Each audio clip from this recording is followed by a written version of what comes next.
I'm very proud of the Peace Council's long historic relationship with the traditional government and people at Onondaga, and have worked very actively in terms of the land rights action and our Neighbors of the Onondaga Nation project.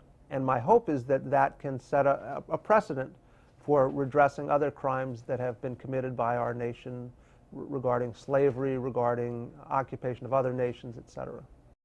In 1983, we hosted a tour of hibakusha from Japan. They're survivors of Hiroshima.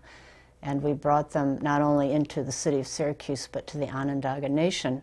And I always felt that this cross-cultural event was one of the most changing times because people were meeting people and learning about the suffering of each other. And then, in a very nonverbal way, the Onondaga drummers were joined by Japanese drummers who had been brought in along with the hibakusha, and we had a drumming circle in the social longhouse of the Onondaga Nation. We cannot have a serious peace movement that is not built on anti-racism. And anti-racism cannot be a slogan. It cannot be something that you say on the platform without internalizing an understanding of the crimes that were committed in the past and how those crimes are committed in the present.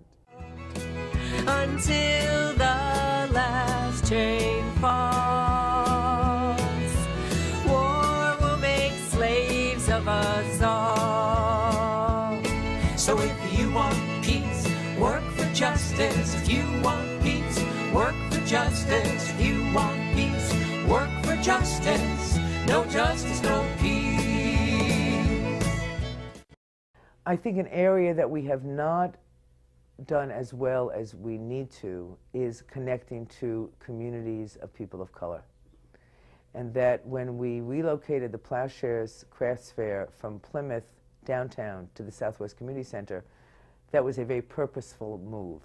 We were desirous of connecting in a much more real way to people of color, both as crafters and as people who would come to Plowshares as visitors, as buyers.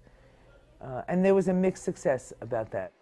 We're now at Nottingham High School, and the Peace Council continues working to make Plowshares truly reflect the diversity of our community.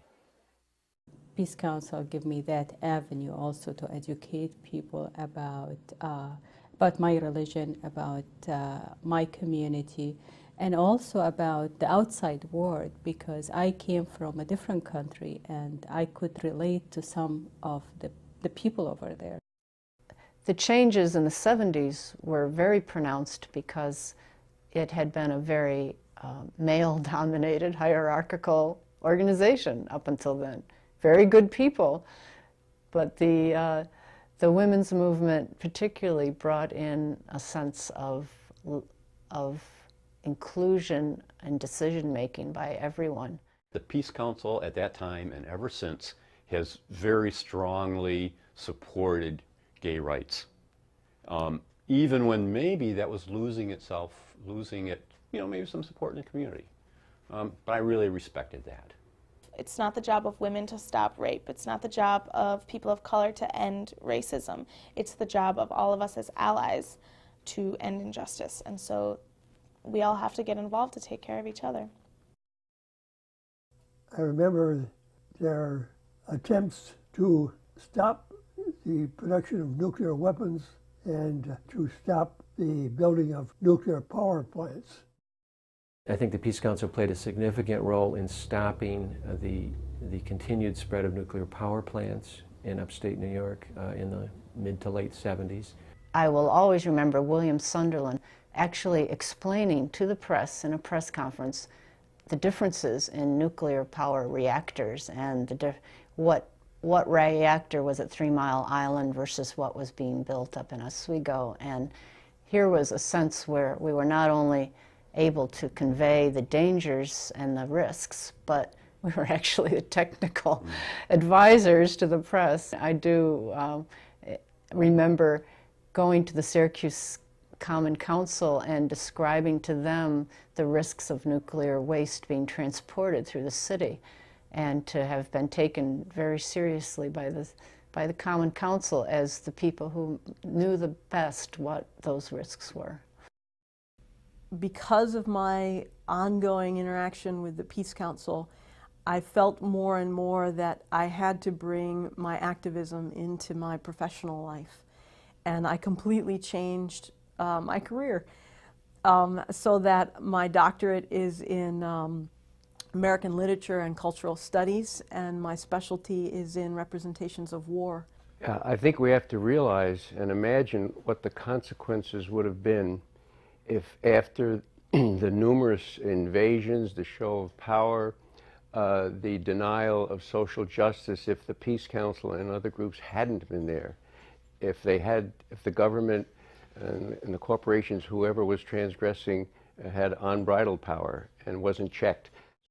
How governments lie to their people and how nations are driven to war.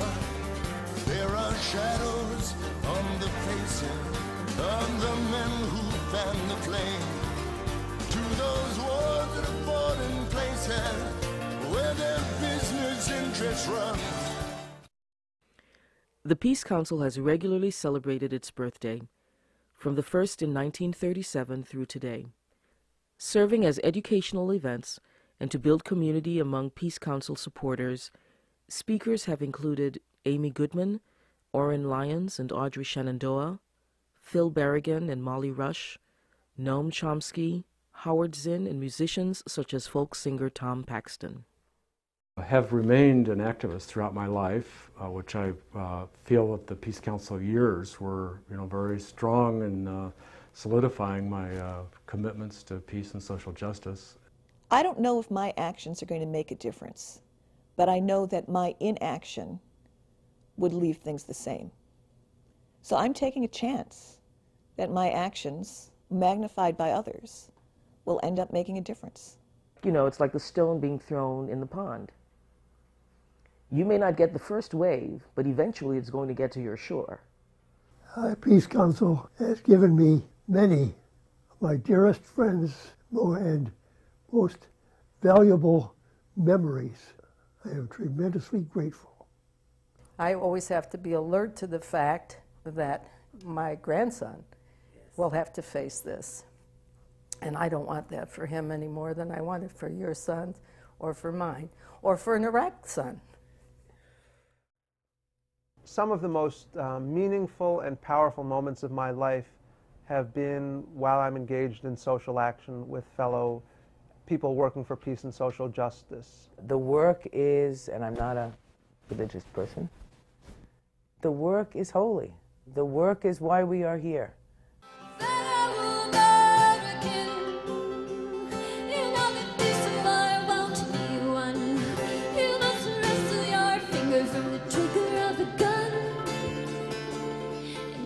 Join hands with the peace-loving nation.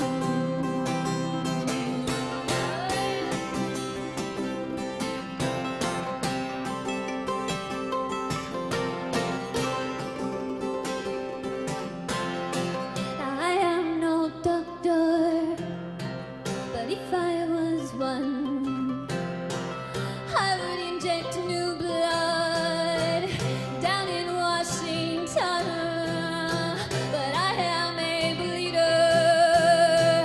What's my blood for but to flood the engine?